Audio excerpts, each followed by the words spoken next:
देखिए, मुलाकात में क्या हुआ ये तो नहीं बताया जा सकता। आप पूछें, ये आपका अधिकार है, हक है। लेकिन बस इतना ही कहूँगा कि रिश्तों की मुलाकात है, कोई नई मुलाकात नहीं है, होती रही है, आगे भी होती रहेगी।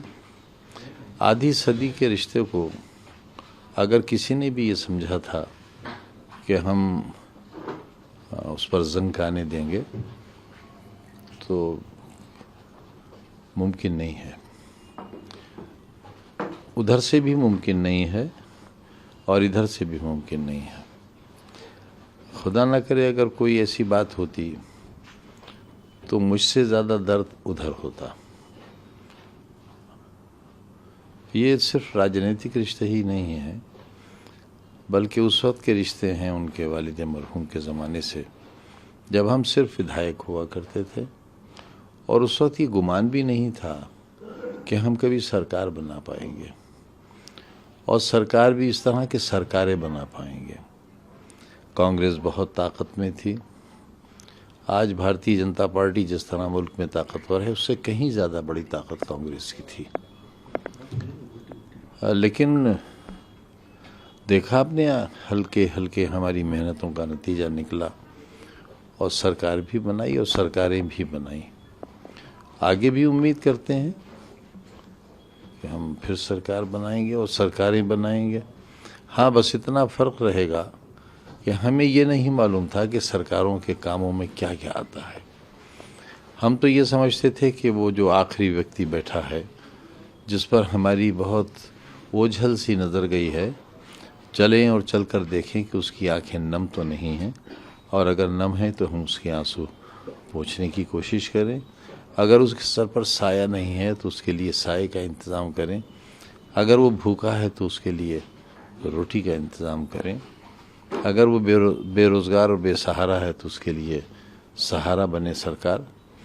हमें ये नहीं खबर थी कि सरकार का काम फलाही कामों के अलावा किसी को बर्बाद कर देना, तबाह कर देना, फना कर देना, मिटा देना, बस्तियां की बस्तियां उजाड़ देना और ख़ानदानों को नेस्त व नाबूद कर देना, और घृणा का एक ऐसा बाज़ार गर्म करना जिसमें ज़मीन भी घृणा की हो, इमारत भी घृणा की हो, सामान रखा हुआ वो भी घृणा का हो, बेचने वाला भी घृणा का हो और ख़रीदने वाला भी घृणा का हो। क्या होगा ऐसे बाज़ार का? क्या अंजाम होगा आखिर? तो उस अंजाम से बचाने के लिए हम सब लोग मिलकर चाहते हैं कि कोशिश करें, और हालात कुछ इस तरह के हैं कि कोशिश बेकार नहीं जाएगी। आज प्रधानमंत्री जी ने वंदे मातरम जो राष्ट्रीय गीत है उसके 150 वर्ष पर एक कार्यक्रम रखा, उसका शुभारंभ भी किया, लेकिन इस दौरान उन्होंने विपक्ष पर जिस तरीके से हमलावर हुए, उन्होंने कहा कि वंदे भारत के टुकड़े टुकड़े कर दिए गए थे, इसके विभाजन कर दिए गए थे। अब देखिए, जो लोग आज़ादी की लड़ाई में रहे वो अगर कुछ कहें तो ज़्यादा अच्छी बात होगी। और जहाँ तक प्रधानमंत्री जी का कहना है, जाहिर है इस मुल्क के वज़ीर आज़म हैं और बहुत बड़े आदमी हैं।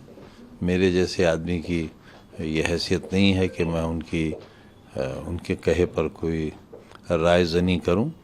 लेकिन न मेरा है न तेरा है, ये हिंदुस्तान सबका है, नहीं समझी गई ये बात तो नुकसान सबका है।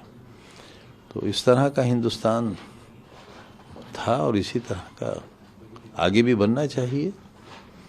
और किसी ऐसी बात पर जिसे वंदे मातरम हो, सारे जहाँ से अच्छा हिंदुस्तान हमारा हो, जनगण मन हो, इसमें किसे इख्तिलाफ किसे है? विवाद कहाँ है?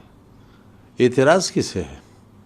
हाँ, किसी को मजबूर न किया जाए। यही पार्लियामेंट में मैंने कहा था कि ये तो दिल का मामला है, जिसका जो जी चाहे कहे।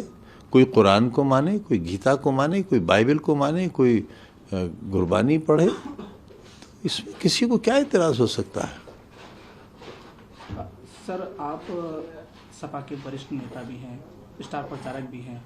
बिहार की अगर बात की जाए, दूसरे फेज का जो चुनाव है, उस चुनाव को लेकर के आप वहाँ क्या जाएंगे प्रचार प्रसार के लिए? जानना चाहूँगा, लेकिन वहाँ तो ताकतवर लोग कह रहे हैं ये जंगल है और जंगल राज है वहाँ। जिन लोगों की सत्ता है 20 बरस से सत्ता है, उस जंगल को आज तक वो जंगलियों से, जंगल वालों से आज़ाद नहीं कर पाए। तो वैसे जंगल राज में मेरे जाने का मतलब ये है कि मैं भी शिकार हो जाऊंगा। मेरे पास तो कोई हथियार नहीं है। अब ये तो हथियारबंद लोग हैं जो जंगल राज में जा रहे हैं। अब क्या होगा उनका जो जंगल में रहते हैं। तो मेरे पास तो कोई हथियार नहीं है। मेरे अपने लाइसेंस निरस्त हो गए हैं और सुरक्षा मेरे पास है नहीं। मेरा दिल चाहता है वहाँ रहूँ और मेरे ख्याल से मेरी बात आपके माध्यम से पहुँच ही रही है। सर, जिस तरीके से बिहार की बात की जाए, बिहार को लेकर के प्रधानमंत्री जी ने कहा एक स्पीच संबोधन में कि जो वहाँ पर चुनाव है, उस चुनाव में जो विपक्ष की दोनों बड़ी पार्टियां हैं वो पूरी तरीके से वहाँ पे जो धांधली और इन सभी चीज़ों के आरोप लगा रहे हैं वो पूरी तरीके से हार रहे हैं। नहीं तो क्या आप हमसे ये उम्मीद करते हैं कि जब हमारे नेता सभा करेंगे तो दूसरी पार्टी को फ़ायदा पहुँचाएंगे? अब भारतीय जनता पार्टी के नेता अगर प्रचार करेंगे तो अपनी पार्टी के लिए करेंगे। हमारे ऊपर इल्ज़ाम रखेंगे, हमारे वो ऐप जो हम में होंगे वो बताएंगे, जो नहीं होंगे वो भी बताएंगे। वो अपना काम करेंगे, हम अपना काम करेंगे। सर, एसआईआर जिस तरीके से बिहार के बाद 15 राज्यों को लगाया गया और जिसमें उत्तर प्रदेश भी शामिल है, एसआईआर का लगातार विरोध भी हो रहा है, लेकिन नहीं, एसआईआर का कहीं विरोध नहीं हो रहा है, ना पहले हुआ। टाइमिंग का विरोध हुआ। एसआईआर तो एक संवैधानिक व्यवस्था है, उसे होना चाहिए, होती रही है, होती रहेगी। लेकिन टाइमिंग का विरोध था कि 1.5 महीने पहले इतने बड़े राज्य में एसआईआर के ज़रिए लोगों को भयभीत करना, वोट काटना, वोट बढ़ाना और उसका प्रमाण दिया भी गया।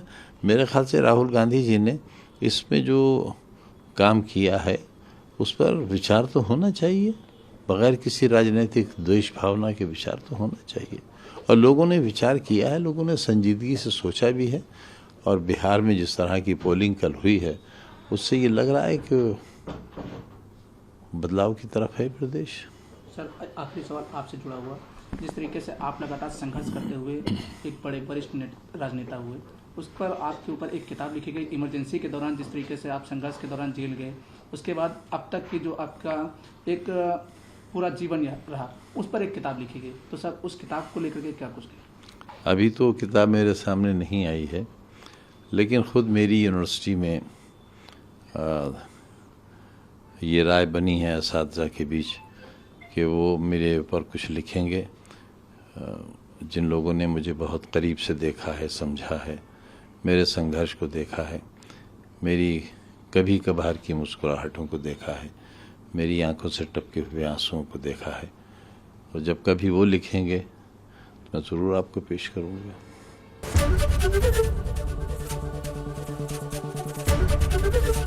एबीपी गंगा, खबर आपकी, जुबान आपकी।